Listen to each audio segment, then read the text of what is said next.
Iran cannot have a nuclear weapon, and they won't have a nuclear weapon. And that's 100%. Their Navy is gone. Their Air Force is gone. Their anti-aircraft is gone. Their radar is gone. Their leaders are gone. They're all gone. Iran will not have a nuclear weapon.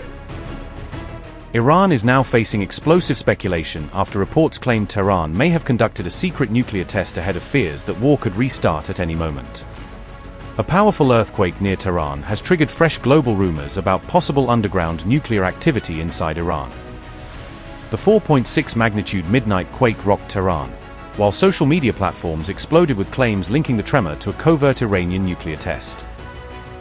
Fresh fears are spreading after Iran warned about advancing toward 90% uranium enrichment, with many now questioning whether Tehran has crossed the nuclear threshold. A midnight earthquake jolted the Iranian capital on May 12, triggering panic and fear across several parts of Tehran. According to IRIB, the 4.6 magnitude tremor struck near Pardes and the Tehran-Mazandaran border late on May 12. No casualties or major damage were immediately reported, though authorities remain on high alert for possible aftershocks. Soon after the quake, social media platforms were flooded with speculation linking the tremor to possible underground nuclear activity. The earthquake struck at a highly tense moment, as the United States remains deeply focused on Iran's enriched uranium program and rising nuclear concerns. Iran cannot have a nuclear weapon, and they won't have a nuclear weapon, and that's 100%. Their Navy is gone, their Air Force is gone, their anti-aircraft is gone, their radar is gone, their leaders are gone. They're all gone. Iran will not have a nuclear weapon, not even a little bit. The only thing that matters when I'm talking about Iran, they can't have a nuclear weapon. I don't think about Americans' financial situation. I don't think about anybody. I think about one thing. We cannot let Iran have a nuclear weapon. That's all. Do you think President Xi can help and contribute to a deal with Iran? He could. I mean, it might be.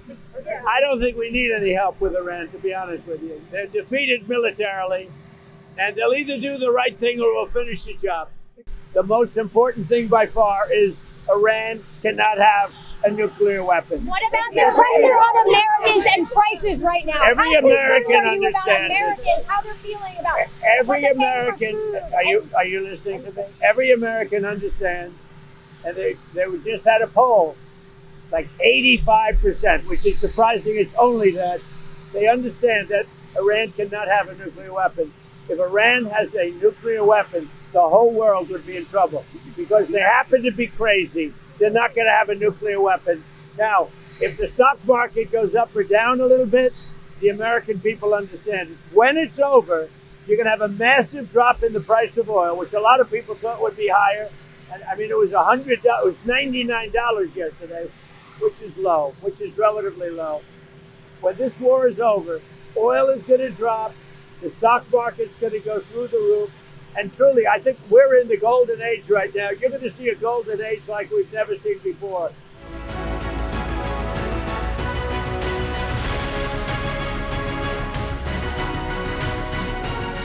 An Iranian official made a significant statement about Iran's nuclear program on May 12, tying future nuclear steps to the security situation. The spokesman for the Iranian Parliament's National Security Commission said Tehran could enrich uranium to 90% purity, which is considered weapons grade. Ibrahim Rizoi stated on X that Iran would consider taking this step if the country comes under another attack.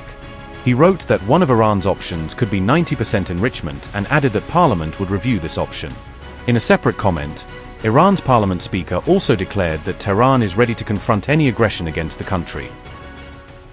Parliament Speaker Mohammad Bagher Ghalibaf declared that the IRGC is fully battle-ready if conflict with the United States reignites.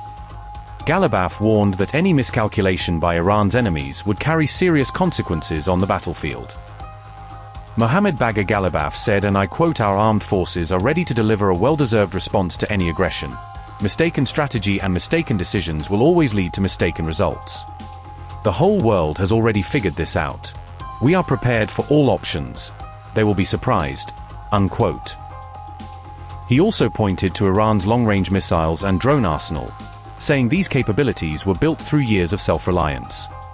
According to Ghalibaf, there is no alternative but to accept the rights of the Iranian people as laid out in Tehran's 14-point proposal. Mohammad Bagher Ghalibaf said, and I quote, "There is no alternative but to accept the rights of the Iranian people as laid out in the 14-point proposal. Any other approach will be completely inconclusive, nothing but one failure after another. The longer they drag their feet, the more American taxpayers will pay for it," unquote. He cautioned that continued pressure on Iran will only produce repeated failures for its adversaries. All of this came as President Donald Trump warned that the ceasefire with Iran is now on life support.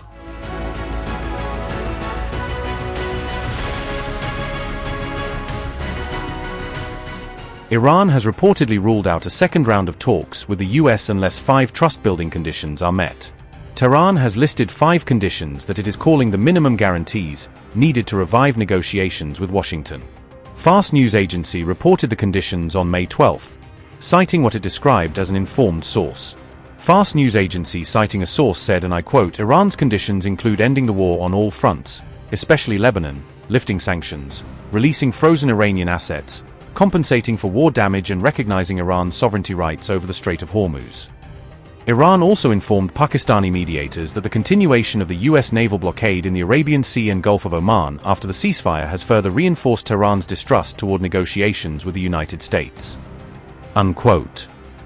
Iran appears to believe that renewed talks cannot move forward unless those conditions are implemented in practical terms. Fars also framed the issue as a US effort to secure at the negotiating table what it failed to achieve during the war.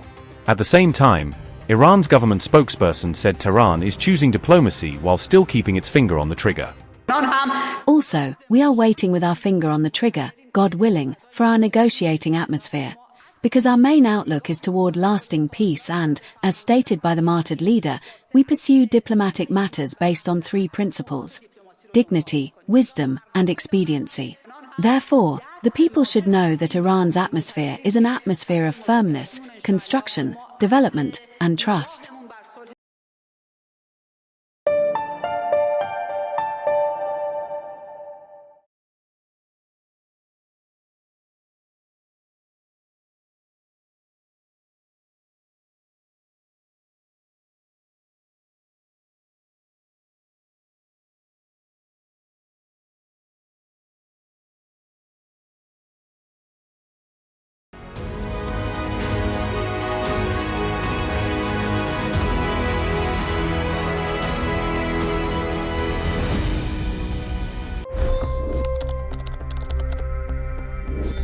$25 crore गरीब गरीबी को परास्त करके बाहर निकले।